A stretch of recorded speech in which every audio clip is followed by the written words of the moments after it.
उत्तर प्रदेश में तीसरे चरण का विधानसभा चुनाव 20 फरवरी को है और जिन इलाकों में चुनाव होने वाला है उनको आलू बेल्ट कहा जाता है। और अगर गन्ना बेल्ट सुनते सुनते और उसकी राजनीति पर एक तरीके से तानाशाही या डिक्टेटरशिप से ऊब गए हो तो आलू बेल्ट की राजनीति समझ लीजिए। इस चरण में 16 जिलों की 59 विधानसभा क्षेत्रों में 36 विधानसभा क्षेत्र ऐसे हैं जहां आलू उत्पादक हैं और वो भी हिंदुस्तान में सबसे ज्यादा।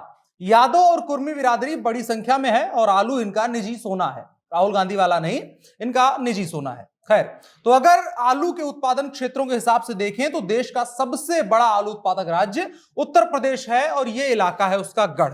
अब आलू उतना बड़ा मुद्दा कभी बनाया नहीं जाता, लेकिन हम समझने की कोशिश करेंगे कि आलू बेल्ट इस चुनाव में क्या कह रही है। नमस्कार, मेरा नाम है अनुराग मिश्रा और आप देख रहे हैं जनता जंक्शन। मेरा नाम लालमोहन कुमार हुआ और हनुमान में लैब टेक्नीशियन के पद पर हूँ। और मैंने जब से यहाँ ज्वाइन किया लगभग ये पांचवा महीना है। और मैंने कोविड से शुरू किया कि लॉकडाउन था तो नाश्ता सुबह से जो शाम तक निकलते थे, बीच में कुछ मिलता नहीं था तो नाश्ता भी लोग करा देते कि आप नाश्ता पहले कीजिए उसके बाद कलेक्शन लीजिएगा। हनुमान जो लॉन्च किया था उस समय उन्होंने बहुत ये किया कि नहीं, बहुत अच्छे समय पर आप लोग ये किए हैं और बहुत अच्छा रिस्पॉन्स मिल रहा है। तो तीसरे चरण में 16 जिलों हाथरस, फिरोजाबाद, कासगंज, एटा, मैनपुरी, फर्रुखाबाद, कन्नौज, इटावा, औरैया, कानपुर देहात, कानपुर, जालौन, झांसी, ललितपुर, हमीरपुर और महोबा की 59 विधानसभा सीटों पर वोट पड़ेंगे। इसमें यादव बेल्ट के 7 जिले हैं जिसको आलू बेल्ट कहा जाता है और बुंदेलखंड के 5 जिले शामिल हैं। अब जिसको यादव बेल्ट कहा जा रहा है उसे भी आलू बेल्ट भी कहा जाता है और कन्नौज शुरू होते ही ये बेल्ट शुरू हो जाती है और कम से कम यादव बेल्ट जो है वो समाजवादी पार्टी का गढ़ माना जाता है। लेकिन तथ्य कुछ और कह रहे हैं। तथ्य कह रहे हैं कि वो गुजरे जमाने की बात हो गई है कि यादव लोग जो थे वो समाजवादी पार्टी के थे, कम से कम इस इलाके के। कैसे? वो ऐसे कि 2017 में समाजवादी पार्टी ने अपने ही गढ़ में अब तक के उत्तर प्रदेश के राजनीतिक इतिहास का सबसे खराब प्रदर्शन किया था। उसे महज 8 सीटें मिली थी, जबकि गठबंधन की सहयोगी कांग्रेस केवल 1 सीट जीत पाई थी। परिवार के जो बड़े चेहरे थे उनके बीच चल रहा जो विवाद था वो पार्टी पर भारी पड़ा था। अखिलेश यादव और शिवपाल यादव के बीच जो वर्चस्व की लड़ाई ने ऐसा बिखराव किया कि पार्टी की जो अपनी जमीन थी, जहां से 40 सीटें हर बार जीतती थी सपा, वहां ऐसी बिखरी कि 8 सीटों पर सिमट गई। एटा, कन्नौज, मैनपुरी, इटावा जैसे जिलों में समाजवादी पार्टी को तगड़ा झटका लगा, जबकि 2012 में और उससे पहले इन जिलों में सपा क्लीन स्वीप करती थी। पार्टी को तब तीसरे चरण में 37 सीटें मिली थी और 2017 में मोदी लहर पर सवार भाजपा और जो समाजवादी पार्टी का अपना परिवार की लड़ाई थी उसका फायदा लेती हुई भाजपा ने 49 सीटें जीत करके नया रिकॉर्ड बनाया था और पिछले 3 दशकों में किसी भी पार्टी के लिए इस चरण में यह सबसे बड़ी जीत थी।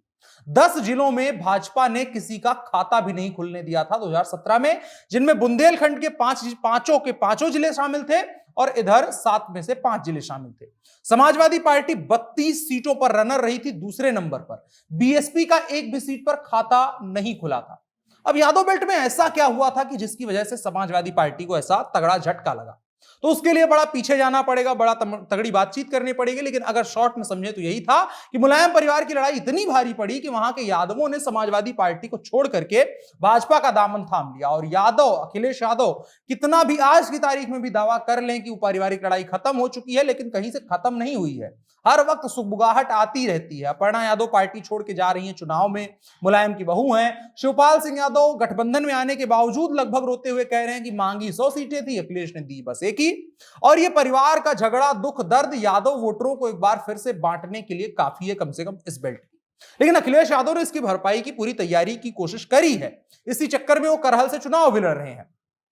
यह हो गया मोटा मोटा वहां का पॉलिटिकल हिस्ट्री और राजनीतिक समीकरण। अब जो हमने शुरू में कहा था आलू बेल्ट की तरफ चलते हैं। कैसे वो सपा के लिए थोड़ी सी चुनौती है और भाजपा के लिए बहुत बड़ी चुनौती है, कम से कम इस चुनाव में। इस इलाके के कुछ खास सवाल हैं, उनको पहले देखते हैं। सबसे पहला सवाल कि गन्ने की तरह आलू के भाव क्यों नहीं तय होते हैं? हमने आपको शुरू में ही कहा था कि गन्ने की जो है वो किसानों पर डिक्टेटरशिप चलती है, जबकि आलू पर बात नहीं की जाती है। जबकि नंबर 1 और जो उत्तर प्रदेश की पहचान है और जो आय का बड़ा स्रोत है वो आलू है, गन्ना नहीं है। इसके अलावा अगला सवाल कि आलू का औद्योगिक विकास क्यों नहीं हो रहा है? जब गन्ने के लिए बड़ी बड़ी चीनी मिलें लगाई जा सकती हैं, बड़ी बड़ी कंपनियों को इनवाइट किया जा सकता है और उसको प्रचारित किया जा सकता है कि इतनी बड़ी हमारे पास इन्वेस्टमेंट आई है, तो आलू के लिए चिप्स और तमाम जो चीजें वहां से संभावनाएं हैं उसकी फैक्ट्रीज क्यों नहीं लग रही हैं? हर दूसरे साल आलू फेंकने की नौबत क्यों आती है? यह बहुत बड़ा सवाल है। तस्वीरें अखबारों में आती हैं, हम देखते हैं कि किस तरीके से किसान कुंटल कुंटल आलू फेंक रहे होते हैं। और इन तमाम चीजों को लेकर के आलू बेल्ट के किसानों में सभी दलों के प्रति गुस्सा है। और शुरू में हमने जो आपको समझाने की कोशिश करी थी कि गन्ना बेल्ट की जो एक डिक्टेटरशिप चलती है उत्तर प्रदेश के किसानों के परिदृश्य में, जबकि वो असलियत नहीं है। असलियत यह है कि अधिकतर उत्तर प्रदेश गन्ना बेल्ट नहीं है।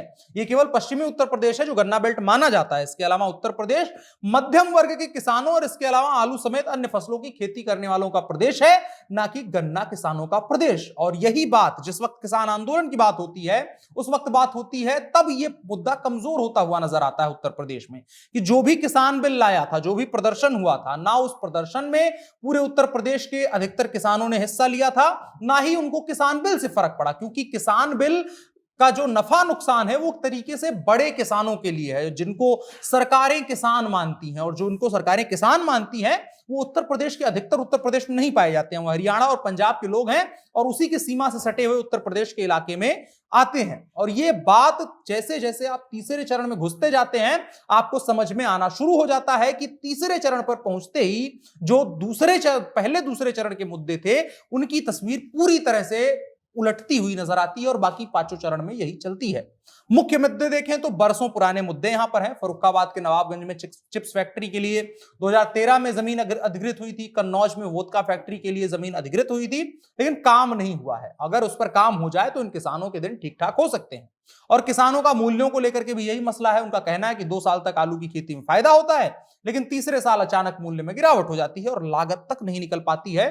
तकरीबन 10 सालों से यही ट्रेंड चल रहा है। और अगर आप पॉलिटिकल पार्टीज का घोषणा पत्र देखेंगे तो जितना हल्का इसको मीडिया में बताया जा रहा है या बड़े स्तर पर बातचीत नहीं की जा रही है, आप देखेंगे जब पार्टियों का घोषणा पत्र, उसमें देखेंगे भरे भरे वादे किए गए हैं ताकि इस इलाके को ललचाया जा सके। भाजपा का देखें तो मेगा फूड पार्क, एक जनपद एक उत्पाद, फूड प्रोसेसिंग, किसानों की सिंचाई के लिए मुफ्त बिजली, स्टोरेज प्लांट आदि आदि का बात है। समाजवादी पार्टी की बात है किसान आयोग का गठन किया जाएगा, ग्रीनफील्ड परियोजनाओं के लिए लैंड बैंक की स्थापना, सिंचाई के लिए मुफ्त बिजली, ब्याज मुक्त कर, हर 10 किलोमीटर के दायरे में किसान बाजार नेटवर्क के तहत बाजारों की स्थापना, सभी मॉडलों में फूड प्रोसेसिंग क्लस्टर, प्रदेश में 5 जगह फूड प्रोसेसिंग क्लस्टर, कन्नौज में कंटेनर डिपो के साथ आलू निर्यात क्षेत्र की स्थापना की जाएगी। और वोदका जो फैक्ट्री लगाने की बात है उसकी भी बात अखिलेश यादव मौका करते रहते हैं। इसके अलावा कांग्रेस का देखें तो कोल्ड स्टोरेज और खाद्य प्रसंस्करण को बढ़ावा, हर ब्लॉक में कोल्ड स्टोरेज की व्यवस्था। ये तमाम वादे हैं जो पॉलिटिकल पार्टियां करे जा रही हैं। अब आप समझने की कोशिश करिए कि जो गन्ना बेल्ट की राजनीति समझाई जाती है, जो कहा जाता है कि गन्ना गन्ना गन्ना वही पूरे उत्तर प्रदेश के किसानों का प्रतिनिधित्व करता है, तो ये फैक्ट जो है क्लियर करने की जरूरत है कि उत्तर प्रदेश सिर्फ गन्ना किसानों का नहीं है। इसके अलावा अलग अलग चरणों में अलग अलग तरीके के किसानों से पॉलिटिकल पार्टियों को रूबरू होना पड़ता है, जहां के मुद्दे अपने होते हैं जिन पर बात किया जाना जरूरी है। इसके अलावा भाजपा पिछली बार अच्छा प्रदर्शन की थी, लेकिन इस बार मामला 50-50 का है, क्योंकि थोड़ा बहुत सरकार विरोधी लहर है और थोड़ा बहुत अखिलेश यादव की इमेज मेकओवर जो हुई थी वो कमबैक के लिए भी बन सकता है। और किसान भी सरकार से नाराज हैं थोड़े बहुत, तो इस वजह से मामला यहां पर थोड़ा सा बराबरी का नजर आ रहा है। और देखने वाली बात होगी कि क्या कुछ 20 तारीख को मतदाता सोच करके वोट करते हैं। आप क्या समझते हैं, आपकी क्या राय है, कमेंट बॉक्स में जरूर बताएं। हम लगातार उत्तर प्रदेश विधानसभा चुनाव के बारे में बातें करते रहेंगे। फिलहाल के लिए इतना ही। पसंद आया हो वीडियो तो साझा करिए। मेरा नाम अनुराग मिश्रा है, आप जनता जंक्शन देख रहे थे। कैमरे पर मेरे साथ ओम प्रकाश थे। शुक्रिया।